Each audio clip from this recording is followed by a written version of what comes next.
it's not that you can look back at your life, or that I can look back at my life and say, hey, way to go, boy, you really did something terrific there.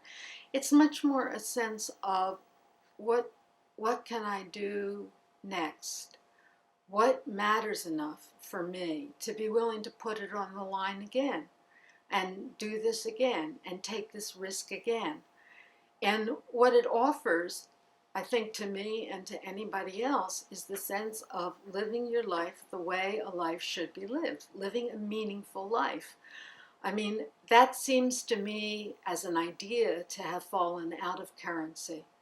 And yet, when you read books, especially books that aren't contemporary, that aren't right now, you understand that living a meaningful life is about all that we can do as human beings in order to survive with any kind of real dignity. So to me, that's what it's about. It's about leading a meaningful life. And I really can't think about how empty it would feel to go through 20 years, 30 years, 40 years, 50 years, and in my case, almost soon in a few years, 60 years, and not have done anything where you say, okay, I put it on the line. I put myself on the line. I put my life on the line. I made a decision about what matters and what is important and what my priorities are and what I think is essential to this moment in the human community in which I live. And I did that, and I am proud that I did that. I just can't imagine what it would be like to try to live without that.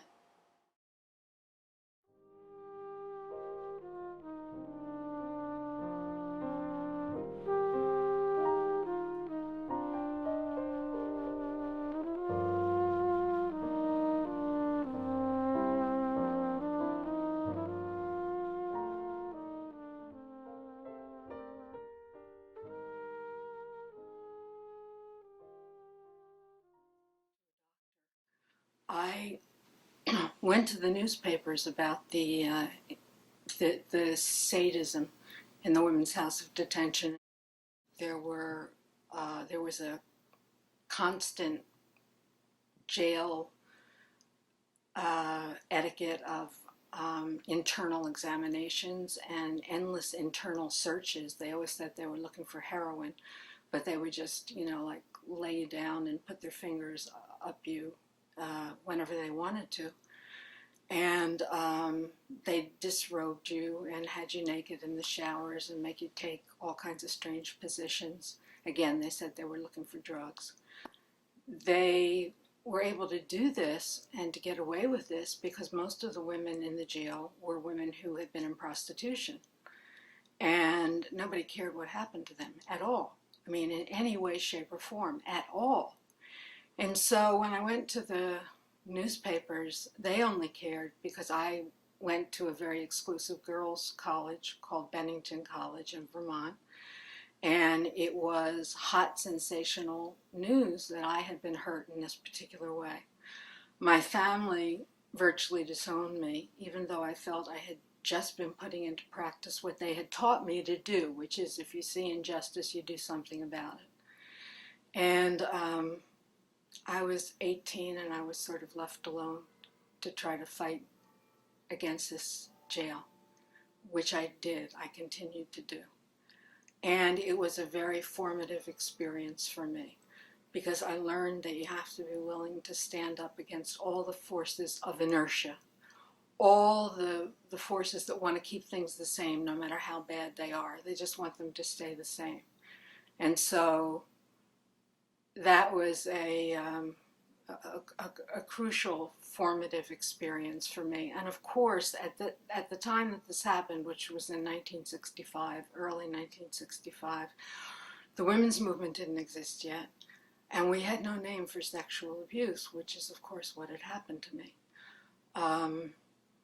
Rape. I remember someone mentioning that maybe I was raped and me thinking, no, that couldn't be. That's impossible. But sexual abuse as a concept didn't exist. And so whenever I think about the Women's House of Detention and what happened to me there, which is still, I'm at the age of 57, I still think about it quite a lot. I am grateful for the existence of the women's movement, because the women's movement gave us so much information over a period of 20 to 30 years about what sexual abuse is and what it does to people. And all of the things that sexual abuse does to people, from post-traumatic stress syndrome to just a feeling of overwhelming grief and sadness, the Women's House of Detention did to me.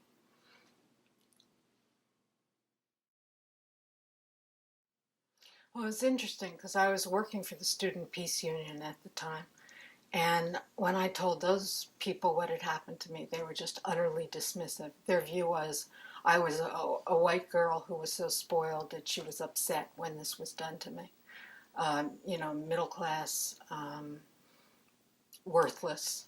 This was all worthless to think about. They made me so angry that I sat, after doing my work for the Student Peace Union, I sat in the office at night and I just typed out letters to different news organizations.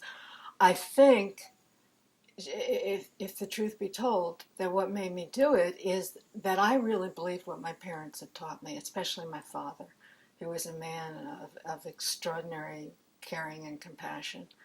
And one of the things that was most difficult for me was that my parents were so angry with me about this. It wasn't just that they didn't support me, they were in a rage with me about this. They felt I had, as my mother put it, dishonored the Dworkin name.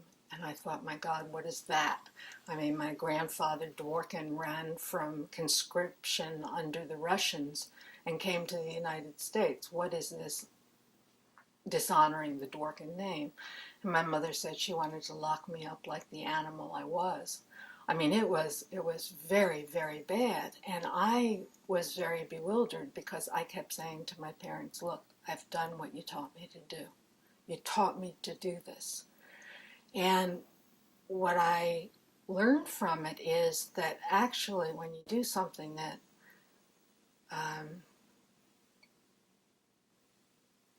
affronts the status quo, people will abandon you. It wasn't just my family. I mean, it was a lot of people, a lot of the time. And they will want you to hang in the wind and die. I mean, there is such a fierce reaction against being an activist with respect to anything that really challenges the status quo of anything. I mean, what did people have? How did people have a stake? How did my parents have a stake in defending the prison? They didn't have any stake in that.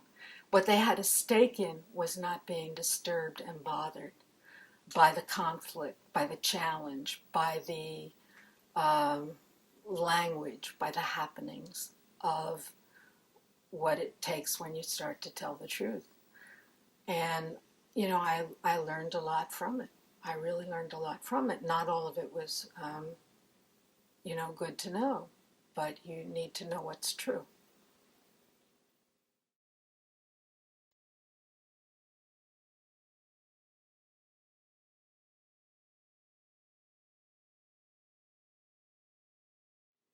I grew up in a strange circumstance, which is that my mother had heart disease, and she was sick most of the time and in the hospital a lot of the time. And so my brother and I were sent to different houses at different times, different places to live. There was no stability as such, and I learned to be on my own, and I learned to take care of myself.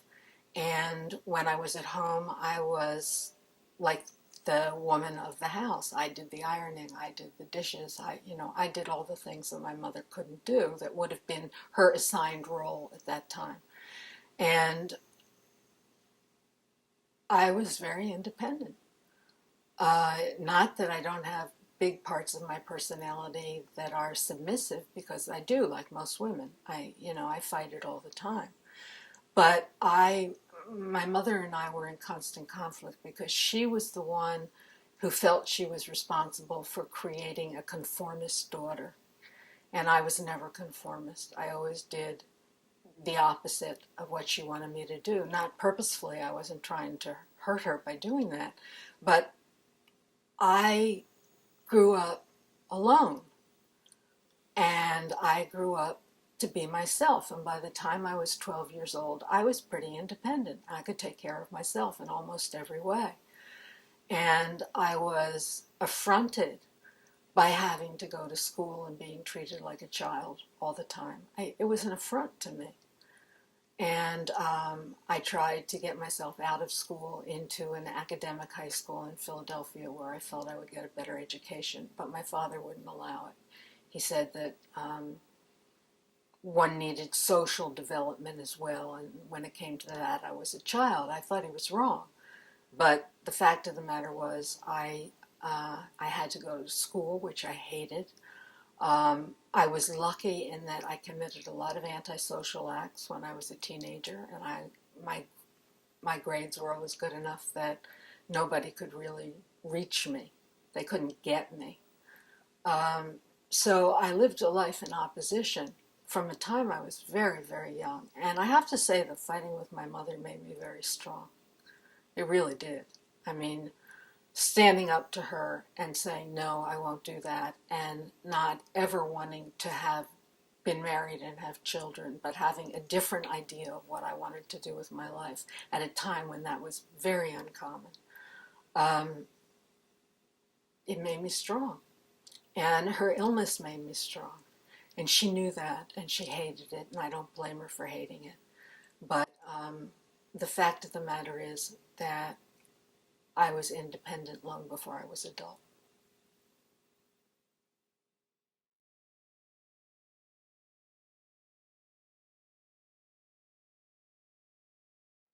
Well, I believe in activism as a way of living, as a way of life.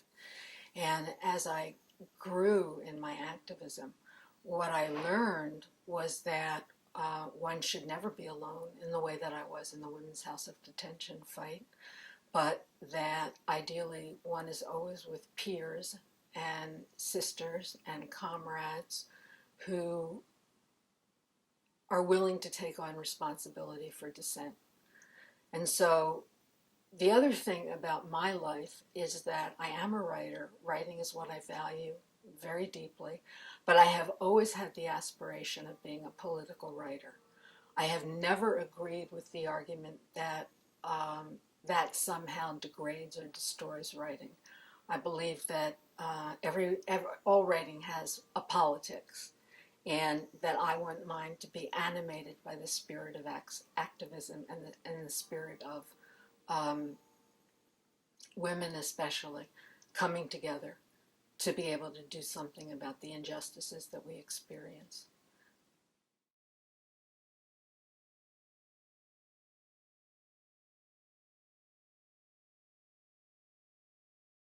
Now at 41, the truth is that I am still a fool for writing. In a sense, I am more reckless now than when I started out because I know what everything costs and it doesn't matter. It is this indifference to pain, which is real, that enables one to keep going. One develops a warrior's discipline or one stops. Pain becomes irrelevant. It is not a bourgeois indulgence, being a writer. Being a writer isn't easy or even very civilized. It is not a natural outcome of good manners mixed with intelligence and filtered through language. It is primitive and it is passionate. Writers get underneath the agreed-on amenities, the lies a society depends on to maintain the status quo, by becoming ruthless, pursuing the truth in the face of intimidation, not by being compliant or solicitous. No society likes it, and no society says thank you. We think that contemporary Western democracies are different, but we are wrong. The society will mobilize to destroy the writer who opposes or threatens its favorite cruelties, in this case, the dominance of men over women. Often, I think that courage is a kind of stupidity, an incapacity, a terrifying insensitivity to pain and fear. Writers need this kind of courage. The macho men romanticize it. I think it is a partial death of the soul. These are essays and speeches, an occasional interview or book review, written from 1976 to 1987.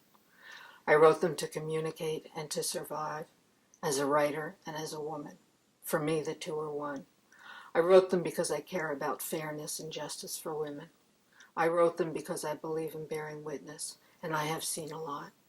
I wrote them because people are being hurt, and the injury has to stop. I wrote them because I believe in writing and its power to right wrongs, to change how people see and think, to change how and what people know, to change how and why people act.